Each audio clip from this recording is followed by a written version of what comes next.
Hi hello Telangana రాష్ట్ర ప్రజలకు నమస్తే, గుడ్ మార్నింగ్, శుభోదయం. సో ఈ రోజు తెలంగాణ సమాజం దినపత్రికలను మెయిన్ పేజ్ ఎడిషన్ వార్తా విశేషాలు ఎట్లా ఉంచుతాం. సో దయచేసి ప్రజలందరూ V7 విజన్ మీడియా ఛానల్ అందరూ సబ్స్క్రైబ్ చేసుకొని ఉన్నటువంటి న్యూస్ పేపర్ ఎనాలిసిస్ ప్రోగ్రామ్ ఉన్నటువంటి వాట్సాప్ గ్రూప్ లో షేర్ చేయాలని చెప్పేసి కోరుతున్నాం. సో వార్తా విశేషాల్లోకి వెళ్దాం.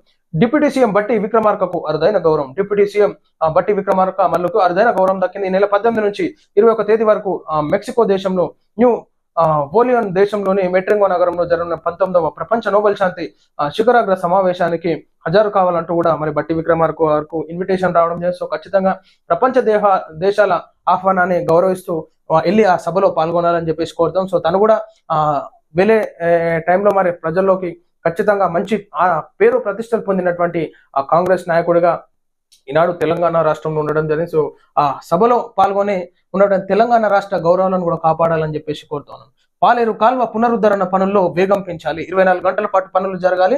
తెలంగాణ రెవెన్యూ హౌసింగ్ సమాచార పౌర సంబంధాల శాఖ మంత్రి పొంగులేటి శ్రీనివాస్ కనుమంచి మండలం హాట్యా తండా వద్ద పాలేరు ఎడమ కాల్వ గండి పూడిక పనులు పురోగతిని పరిశీలించిన మంత్రి పొంగులేటి. పాలేరు ఎడమ కాల్వ గండి పూడిక పునరుద్ధరణ పనుల్లో వేగం పెంచాలని రాష్ట్ర రెవెన్యూ హౌసింగ్ సమాచార పౌర సంబంధాల శాఖల మంత్రి పొంగులేటి శ్రీనివాస్ రెడ్డి సంబంధిత అధికారులను ఆదేశించారు. ఆదివారం మంత్రి పాలేరు నియోజకవర్గంలోని కుసుమంచి మండలం హాట్యాతండ వద్ద పాలేరు ఎడమ కాల్వ గండి ప్రదేశంలో జరిగిన పునరుద్ధరణ పనులు పరిశీలించడం. సో ఇట్లా ఏదైతే వర్షాల దాటికి తీవ్ర ఇబ్బంది పడ్డారో ప్రజలు, సో దాన్ని త్వరగతిన పూర్తి చేయాలన్నట్టుగా మరి పొంగులేటి శ్రీనివాస్ రెడ్డి గారు కూడా విజిట్ చేసి అధికారులకి సూచనలు కూడా ఇవ్వడం జరిగింది. ప్రధాని రేసులో ఉంటే మద్దతిస్తామని ప్రతిపక్షం ఆఫర్ ఇచ్చింది. కేంద్ర మంత్రి నితిన్ గడ్కరీ కీలక వ్యాఖ్యలు. కేంద్ర మంత్రి నితిన్ గడ్కరీ కీలక వ్యాఖ్యలు చేశారు. తాను ప్రధానిగా రేసులో నిలిస్తే మద్దతు ఇస్తామంటూ ప్రతిపక్షం ఆఫర్ ఇచ్చింది. అయితే తాను ఆ ఆఫర్ ని తిరస్కరించారని, ప్రధానమంత్రి కావడం తన ఆశయం కాదని చెప్పారు. నాగ్పూర్ లో జరిగిన జర్నలిస్టుల అవార్డుల కార్యక్రమంలో ఆయన ఈ వ్యాఖ్యలు చేశారని, ఈ సందర్భంగా ఆయన మాట్లాడుతూ నాకు ఓ సంఘటన గుర్తుందని, సరే ఏ సంఘటన గుర్తుందని, కొంచెం ఎన్నికల స్టంట్లు బంద్ చేసి ప్రజల గురించి ఆలోచిస్తే బాగుంటది.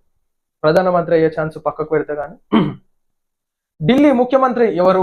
ఢిల్లీ మద్యం పాలసీలో అరెస్ట్ అయిన ముఖ్యమంత్రి అరవింద్ కేజ్రీవాల్ శుక్రవారం విడుదలయ్యారు. సిబిఐ కేసులో సుప్రీంకోర్టు బెయిల్ ఇచ్చిన విషయం తెలిసిందే. ఆమ్ ఆద్మీ పార్టీ కార్యకర్తలతో ఆదివారం కేజ్రీవాల్ భేటీ అయ్యారు. ఈ సందర్భంగా ఆయన 2 రోజుల్లో పదవికి రాజీనామా చేస్తున్నట్టు ప్రకటించారు. మహారాష్ట్రతో కలిసి ఢిల్లీ అసెంబ్లీకి ఎన్నికలు నిర్వహించాలని ఈసీని కోరినట్లు వెల్లడించారు. దీంతో అందరూ ఒక్కసారిగా షాక్ కు గురయ్యారు. అయితే ముందస్తు ఎన్నికలకు వెళ్తారా, లేదంటే సీఎం పదవి నుంచి తప్పుకొని మరొకరికి బాధ్యతలు అప్పగిస్తారా అనేది చర్చనీయాంశంగా మారింది. అయితే ప్రస్తుతం కేజ్రీవాల్ తన స్థానంలో మరో ఆప్ నేతకు సీఎం గా ఛాన్స్ ఇవ్వనున్నారు. ఇదే జరిగితే ఎవరు సీఎం గా ప్రమాణం చేస్తారన్న విషయం ఉత్కంఠంగా నెలకొంది. సో మరలా ఏదో డైవర్షన్ పాలిటిక్స్ చేయడానికి ఇక ఢిల్లీలో శ్రీకారం చుట్టనున్నారు. మరి ముఖ్యమంత్రి పదవికి రాజీనామా చేసి వేరే ఆమ్ ఆద్మీ పార్టీ నుంచి వేరే లీడర్ని తీసుకొస్తారా? సో ఉన్నటువంటి మరలా రీఎలక్షన్స్ జరిగేటటువంటి ఉందా? ఎమ్మెల్యే పదవికి రాజీనామా చేస్తారా? సో అది ఏ విధంగా కొనసాగుతుంది? ప్రజల్లో ఈనాడు ఆధార అభిమానాలు కోల్పోవడం జరిగింది అన్నట్టుగా మనకి సోషల్ మీడియాలో చూసుకోవచ్చు.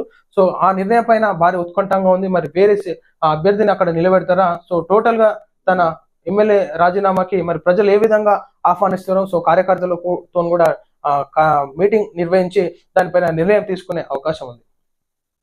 రాజీవ్ గాంధీ విగ్రహాన్ని ఆవిష్కరించనున్న సీఎం. రాష్ట్ర సచివాలయం ముందు దివంగత ప్రధాని రాజీవ్ గాంధీ విగ్రహాన్ని కాంగ్రెస్ ప్రభుత్వం ఏర్పాటు చేసిన సంగతి తెలిసిందే. రాజీవ్ గాంధీ విగ్రహాన్ని ముఖ్యమంత్రి రేవంత్ రెడ్డి సోమవారం ఆవిష్కరించారు.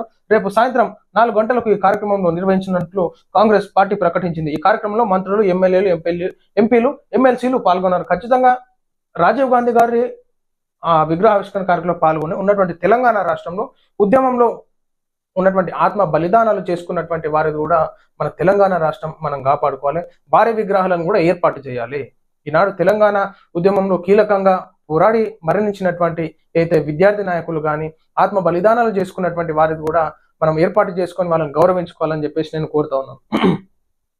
సీఎం పదవిపై కేజ్రీవాల్ కు మోజు లేదు. Delhi assembly speaker so Delhi CM పదవికి 2 రోజుల్లో రాజీనామా చేస్తారని అరవింద్ కేజ్రీవాల్ పార్టీ సమావేశంలో చేసిన ప్రకటన సంచలనం సృష్టిస్తోంది. కేజ్రీవాల్ కీలక ప్రకటన నేపథ్యంలో Delhi assembly speaker Ram Nivas Goyal CM ను కలవడం ప్రాధాన్యత సంతరించుకుంది. తాను కేజ్రీవాల్ ను కలిశానని, ఢిల్లీ సీఎం పదవికి రాజీనామా చేయాలనే ఆయన ప్రతిపాదనపై చర్చలు జరపామని గోయల్ వెల్లడించారు. సీఎం కుర్చీపై కేజ్రీవాల్ కు మోజు లేదని, ఆయన మంచి నిర్ణయం తీసుకున్నారని ప్రశంసించారు. సో ఏదైతే ముఖ్యమంత్రి పదవికి మరి కేజ్రీవాల్ నేను 2 రోజుల్లో రాజీనామా చేస్తాను అన్నట్టుగా చెప్పడం జరిగింది. సో రాజీనామా లో ప్లేస్ చేసుకుంటే వారు వేరే నాయకుడిని ఆ కుర్చీలో కూర్చోబెడతారా?